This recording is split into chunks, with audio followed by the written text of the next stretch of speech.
Okay, this is entitled Sterilization Protocol Training. All right, in this section, I want to go over how you customize or personalize your sterilization protocol that has been given to you by us.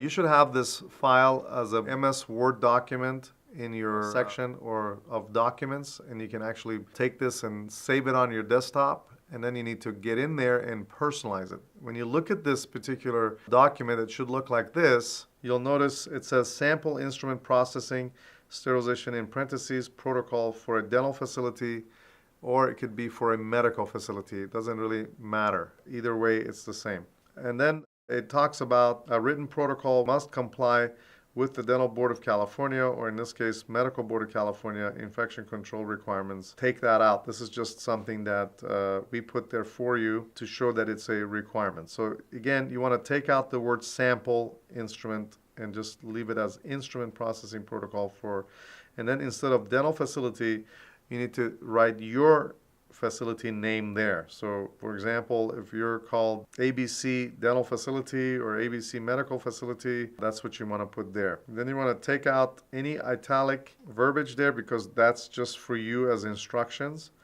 And so the first instruction that it says is use this sample form and follow the instructions below to create your practice's written sterilization protocol.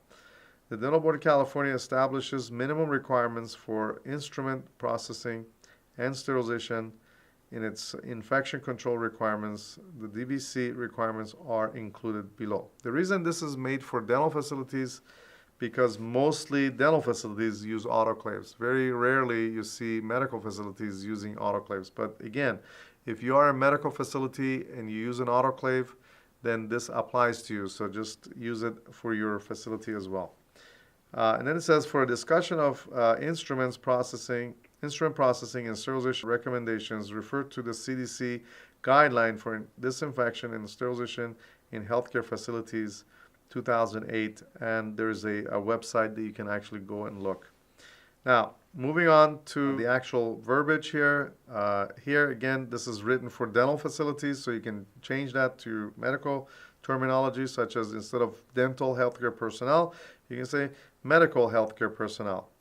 And basically it says shall wear surgical face masks in combination with either chin length plastic face shields or protective eyewear whenever there's potential for aerosol spray, splashing, or spattering of the following.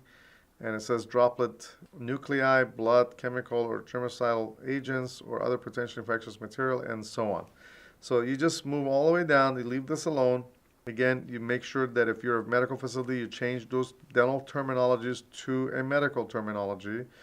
And then you come down to where it says describe the location in the office where the staff can obtain personal protective equipment necessary for processing instruments and what type of gloves are to be used for this task. Remember, the gloves to be used for any type of sterilization, cleaning instruments or cleaning the rooms or anything like that has to be utility gloves, not exam gloves. So there's utility gloves that are made out of nitrile. That's what I recommend.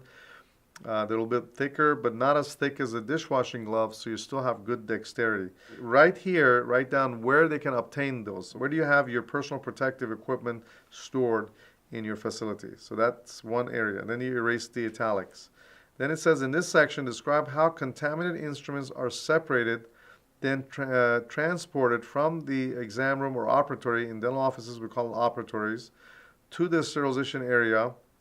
Must be done safely. Transport instruments using a covered tray or placed in a cassette where they're not going to fall off, right? So when you transport instruments from an exam room to the sterilization area, you must have a cover over the instruments before you can take it safely to that location.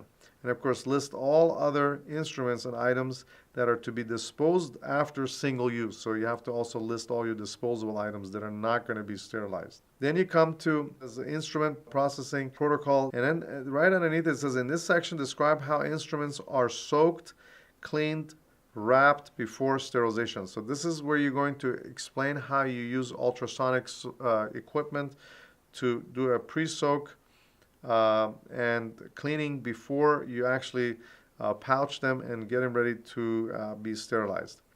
Then you move on all the way down to the next section, which says describe how to place instrument packages in the sterilizer and how to operate the sterilizer. Again, this is depending on what type of sterilization unit you're using, whether it's a regular autoclave or a Statim autoclave, and you need to make sure you describe that. Describe where to place spore test strips, okay, very important. Also note if more than one sterilizer is used. If so, then any special instructions for the order of use. Also designate which pouch came out of which autoclave. So if you have two autoclaves and I'm looking at a pouch, I have to be able to look at a pouch and say, oh, this one came out of this autoclave, not this one. And also you need to date every bag before you put it inside the autoclave. When you do spore testing, you need to make sure that your autoclave is with a full load. Do not just put one bag in there and do a spore test, because that's not a real test. So make sure you do that. Weekly spore testings are required. You have to do them every week, and you keep the records for 12 months. And that's also written in this sterilization protocol. And of course, you come down where it says spore test failure protocol. This is what happens if you have a spore test failure. And again, very important, you can look up the resource from CDA right there, and you can again erase that once you're done or leave it in there. It doesn't really matter. And of course, in this next section, describe where the instrument packages are stored after sterilization or disinfection. And how long can we keep sterilized pouches? They're usually good for 6 months. So you need to also write in here that after 6 months, you re-sterilize all the instruments that have been sitting around for more than 6 months. So in conclusion, once you completely personalize this sterilization protocol for your facility, you can actually put your address instead of ours at the bottom, make it your own, you print this out, and you actually put it above your autoclave, tape it to the inside of the cabinet door above your autoclave. That's a great place for it. Or you can tape it just right on the wall if you want it to be in view.